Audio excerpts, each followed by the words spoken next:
Bonjour à tous, je suis ravie de vous retrouver pour ce nouvel épisode d'On passe à table. Aujourd'hui, on vous donne rendez-vous dans une toute nouvelle adresse installée rue Paradis à Marseille, à quelques pas de la place de Libes, et on va fabriquer une pizza. Allez, on y va. Bonjour Victor. Bonjour. Aujourd'hui, vous allez nous apprendre à faire une pizza de A à Z. De A à Z, de la pâte jusqu'à la garniture. Du coup, on commence par la pâte. Allez, c'est parti, on part En cuisine. Du coup, la première étape, c'est quoi? Première étape, c'est calculer sa farine. Donc là, on va faire un pétrin de 4,5 kg à peu près.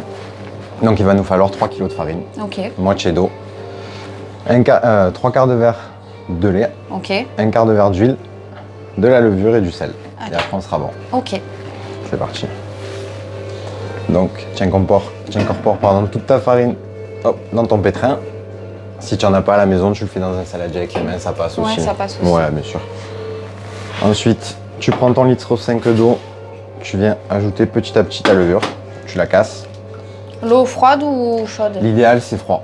Après, si tu as très peu de temps, admettons que tu veuilles le faire en début d'après-midi pour une soirée pizza avec tes potes, tu prends de l'eau chaude, ça montera plus vite. D'accord. Là, on fait des grosses quantités, mais à la maison, on peut faire un plus petit ou congeler la pâte. Tout à fait. Pour la sortir quand tu on peux veut. la congeler ou tu peux la laisser reposer, elle va durer 2-3 jours au frais, donc ça passe. Ok. Donc tu viens mixer ton eau avec ta levure jusqu'à ce qu'il n'y ait plus de grumeaux à l'intérieur, qu'elle soit bien incorporée. On prend de la levure fraîche, pas la poudre. C'est ça, levure fraîche, c'est idéal.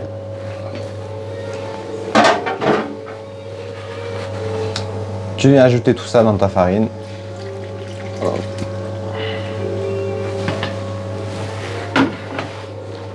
Ton verre de lait. Le lait, j'avais jamais entendu. Et l'huile. Ton huile. Et pour finir, le sel. Hop.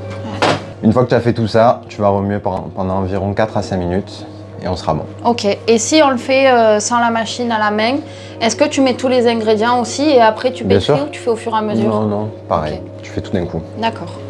Allez, c'est parti.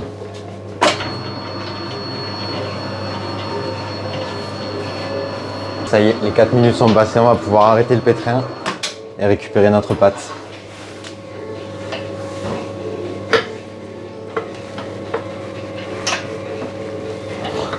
Donc là, pareil, quand on l'a fait à la main, il faut qu'elle ait à peu près cet aspect-là. Exact. En fait, il faut que si tu veux, dans ton bol, il n'y ait plus aucun résidu sur les côtés Ok. et que tu puisses la toucher, donc qu'elle soit bien collante, tu vois. Ok.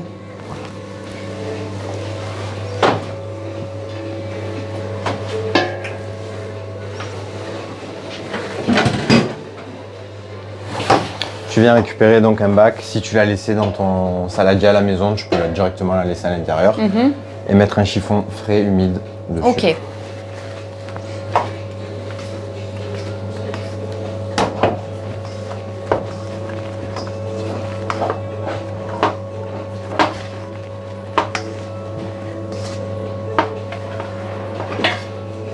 voilà.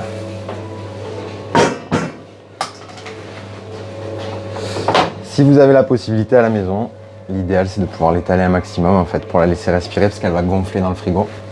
Donc elle est toute la place de pouvoir gonfler donc sans déborder nulle part. On y va au doigt. Oui, oui, oui. C'est l'idéal. Et ensuite tu viens faire comme des petits creux à l'intérieur pour qu'elle puisse bien gonfler partout. Ton chiffon humide. Hop. Et on est parti pour mettre ça au frais. Combien de temps on la laisse au frais? Alors l'idéal c'est de le laisser à minimum 3 ou 4 heures. Ok. Et au plus tu peux laisser, au mieux c'est. D'accord. Si tu peux laisser la nuit, c'est parfait. Donc si on veut, on prépare la veille. Yes, c'est l'idéal. Bon, alors pour le coup, histoire que ça soit assez rapide, on va récupérer une pâte que j'ai déjà laissée reposer toute la nuit. D'accord. Et on va pouvoir partir bouler et faire la pizza.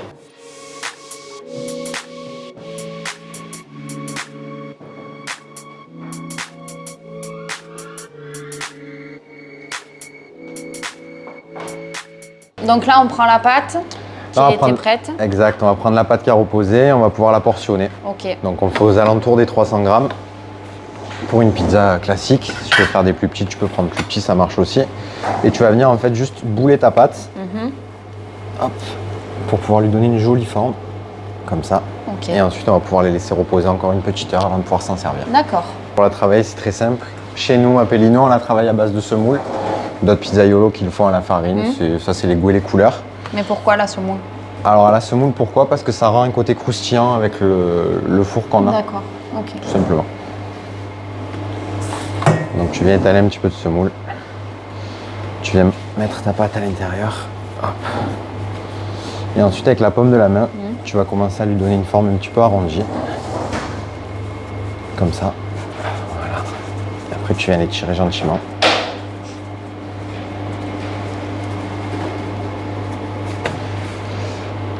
Et on passe au laminor. Allez. À la maison, si on n'a pas le laminoir, on fait avec le... L'idéal, c'est de le faire avec un rouleau. Donc, le top du top, ça serait d'avoir un mini rouleau pour pouvoir pas casser tes bords. D'accord. Et avoir donc des bords qui sont bien gonflés, bien croustillants. Et sinon, tu peux la faire comme ça la fera légèrement plus plate, mais elle sera bonne quand même.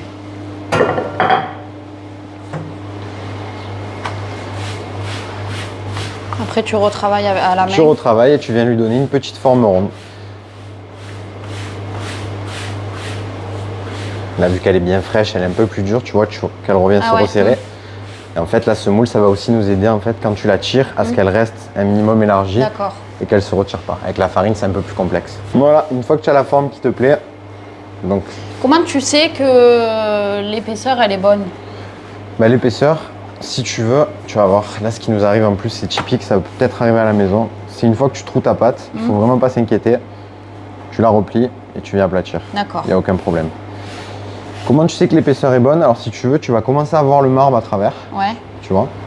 Donc il ne faut pas aller plus loin que ça, sinon tu vas la déchirer en fait quand tu la rentres dans ton four. Donc l'idéal c'est de venir en fait, tout simplement. Et tu vas voir que sur tes côtés, tu vas avoir une pâte qui est légèrement plus épaisse que l'intérieur. Ok. Tout simplement. Donc tu viens prendre une louche de sauce tomate que tu viens étaler au milieu.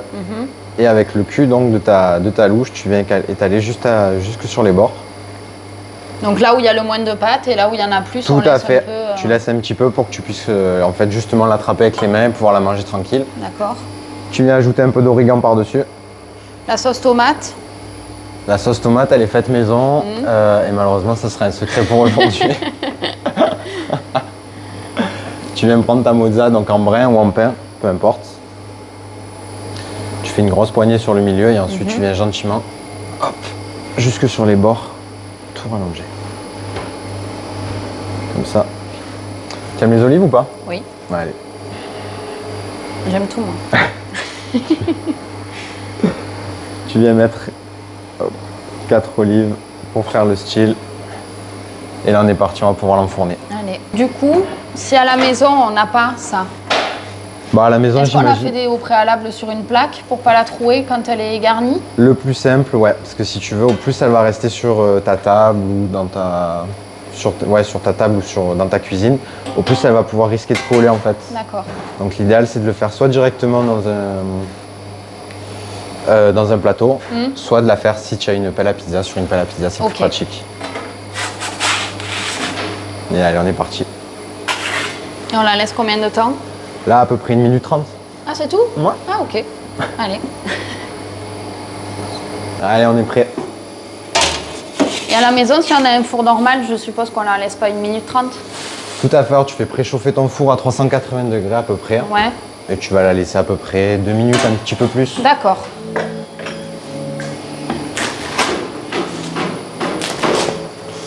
Elle est belle, hein? Et voilà. Merci beaucoup.